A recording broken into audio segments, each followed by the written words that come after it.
Alrighty, so the Swedish Gold arrived. The TTX22 metric 230 by 62.5. Heaps of people ask me all the time, where did you get the 62.5 shock from? So this is a 65mm stroke shock that they put spacers in to make, on any shock, they'll put a spacer in either up here or down at the bottom here to reduce the overall stroke. So 65, 62.5, 60, 57.5, I believe are all the same shock. It's the same eye to eye, 230. Air shocks are a little bit different. It's usually internal, the stroke reduction. But anyway, got it, had a bit of a ride around, set it up for a car park setup. Haven't been on the trails yet because I've had a rotting, horrible toothache. Self-inflicted, obviously. So I'll get over that. I'm on antibiotics now, trying to move forward. But enough of that. You want to hear that? This thing.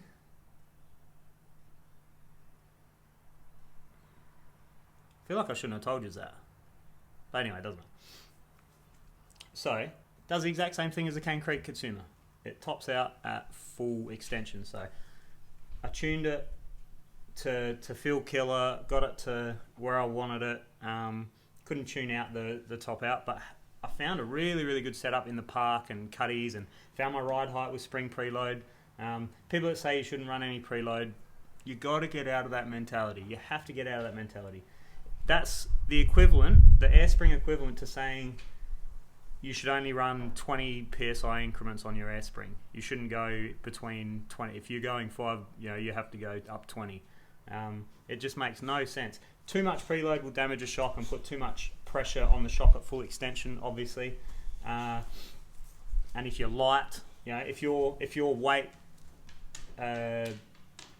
asks for a 388 at no preload and you run 2 turns of preload, it's going to feel junk. But if your weight at 388 needs a full turn of preload to find your right ride height and support and resistance, then absolutely you need preload.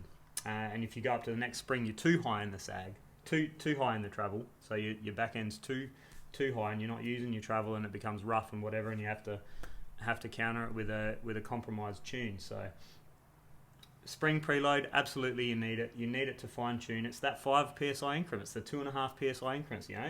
An eighth of a turn, a quarter of a turn, a half a turn. It makes a big difference. A full turn is a big difference on a coil preload. So definitely experiment with preload if you've got a coil. Find your sweet spot. Don't believe the hype that any sort of preload ruins your small bump sensitivity. It's nonsense. Anyway, I'm so sick of talking about that preload.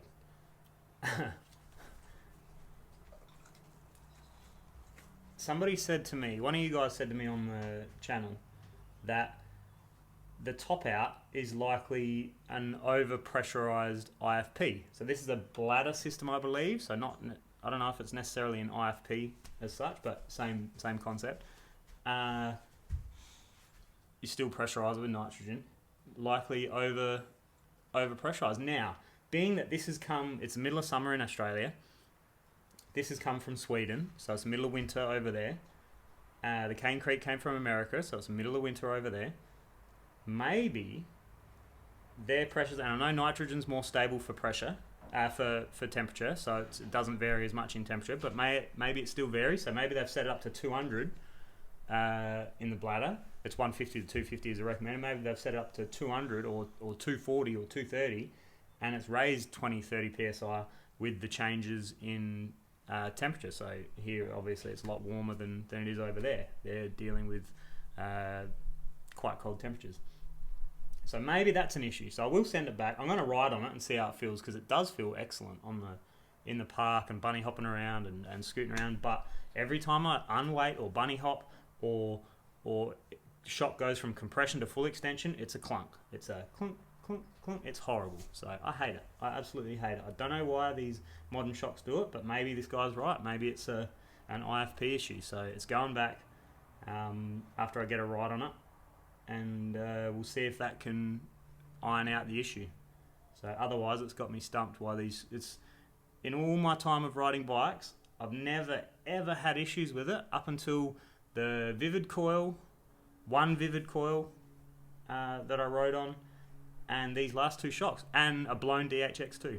So, or a blowing DHX2, a DHX2 on its way out. So, let's have a look.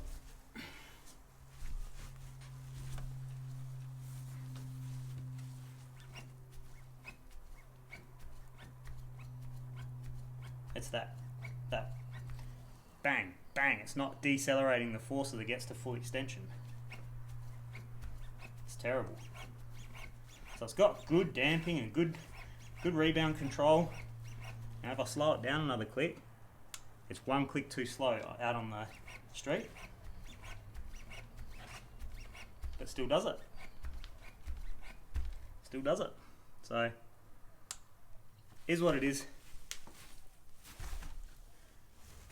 Hopefully, it's just that IFP issue or bladder issue, pressure issue, and it can be resolved. But I think this thing's going to be a hitter. I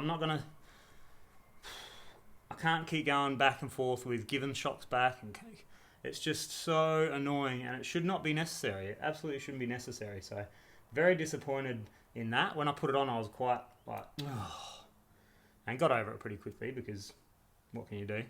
But yeah, we'll see. Hopefully it's a hitter.